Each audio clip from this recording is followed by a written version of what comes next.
Skinny Superhero. Harry Gold was right. This is a very big story. It's the story of the creation and theft of the deadliest weapon ever invented. The scenes speed around the world, from secret labs to commando raids to street corner spy meetings. But like most big stories, this one starts small. Let's pick up the action 16 years before FBI agents cornered Harry Gold in Philadelphia. Let's start 3,000 miles to the west, in Berkeley, California, on a chilly night in February 1934. On a hill high above town, a man and woman sat in a parked car. In the driver's seat was a very thin young physician professor named Robert Oppenheimer. Beside him sat his date, a graduate student named Melba Phillips. The two looked out at the view of the San Francisco Bay. It was a fine view, but Oppenheimer couldn't seem to stay focused on the date. He turned to Phillips and asked, "Are you comfortable?" She said she was. "Mind if I get out and go for a walk for a few minutes?" She didn't mind. Oppenheimer got out and strolled into the darkness. Phillips wrapped a coat around her legs and waited.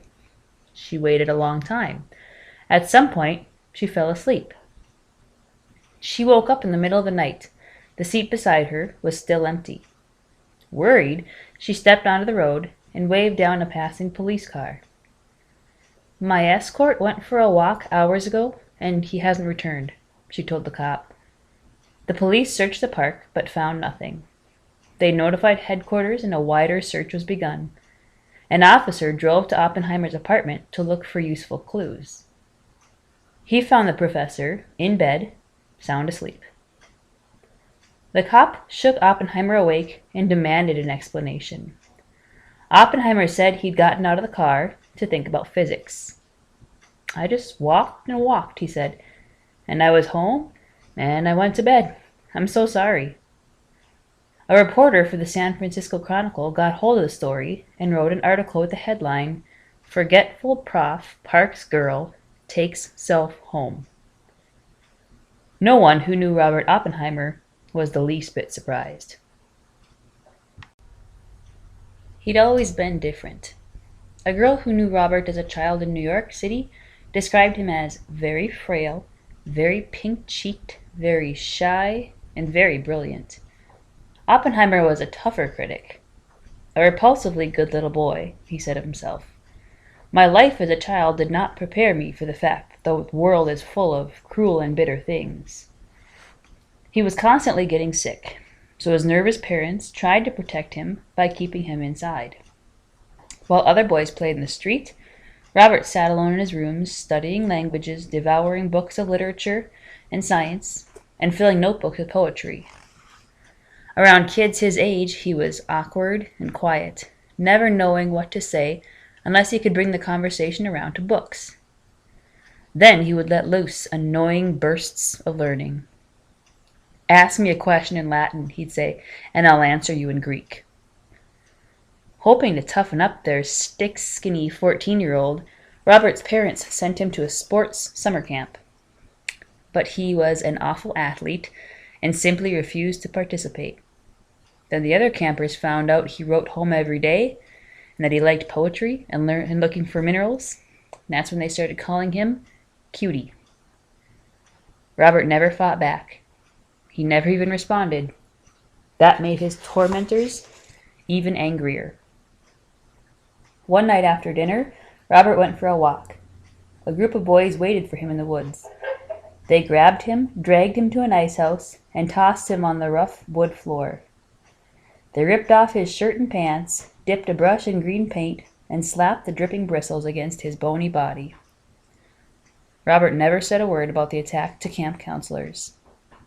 "I don't know how Robert stuck out those remaining weeks," his only friend at camp later said. "Not many boys would have, or could have, but Robert did. It must have been hell for him." Science saved him. Robert dove deep into chemistry and physics in high school, graduated from Harvard University in 1925, then earned advanced degrees at top universities in Britain and Germany. even in classes with some of the brightest students in the world, Oppie, as friends called him, never lost his know-it-all style. He interrupted physics lectures with his own theories, sometimes charging to the chalkboard, grabbing the chalk, and declaring, "This can be done much better in the following manner."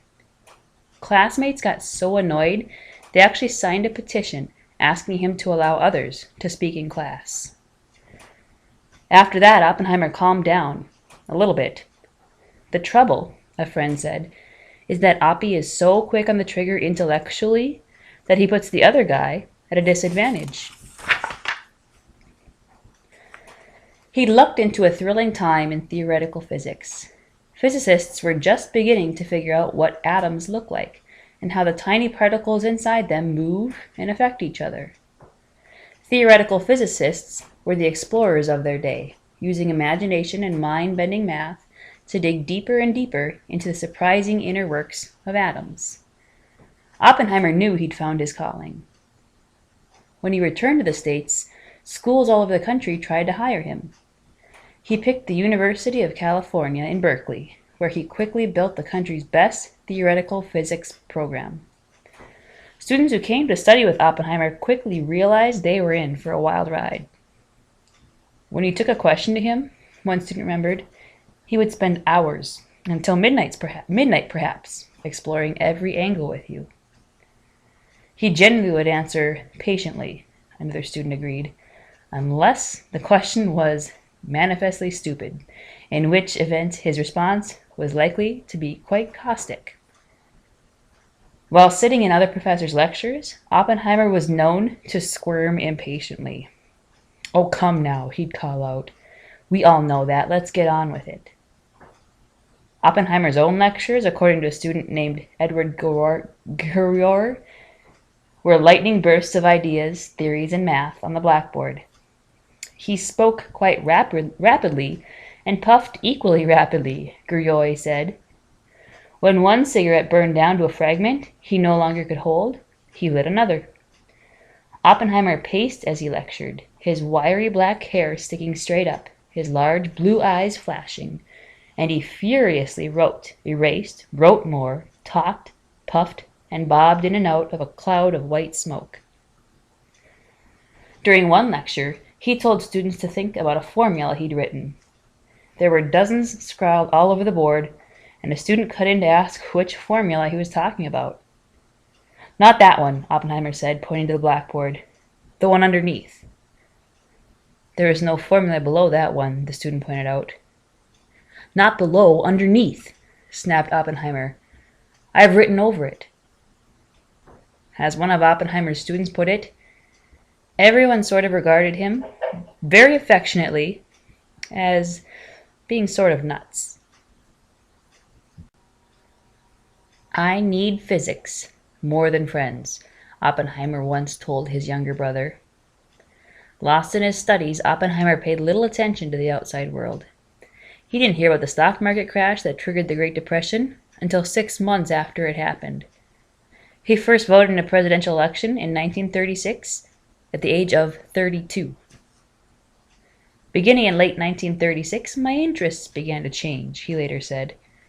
"And there were a few reasons. For one thing, the country's ongoing economic troubles began to hit home. I saw what the Depression was doing to my students. Often they could get no jobs," he said, "and through them I began to understand how deeply political and economic events could affect men's lives. I began to feel the need to participate more fully in the life of the community." Oppenheimer started going to political meetings and discussion groups. He began giving money to support causes like labor unions and striking farm workers. But it wasn't only events in the United States that caught Oppenheimer's attention.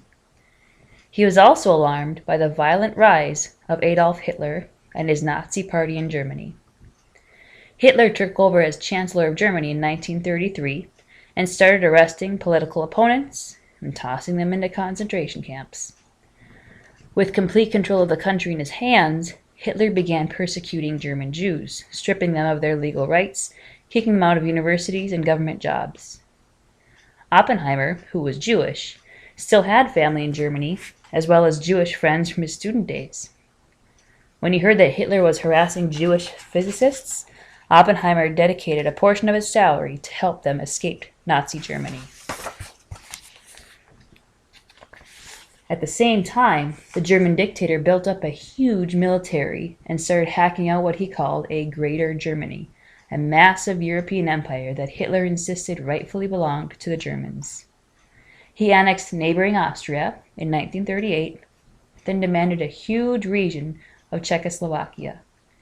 Britain and France were strong enough to stand in Hitler's way, but they caved into his threats, hoping to preserve peace in Europe. "This is my last territorial demand in Europe," Hitler promised. A few months later, he sent German troops into the rest of Czechoslovakia. Just 20 years after the end of World War I, it looked like a second world war was about to explode. Oppenheimer followed these terrifying events from his home in California, burning with what he described as a continuing, smoldering fury towards Adolf Hitler. But how was a theoretical physicist supposed to save the world?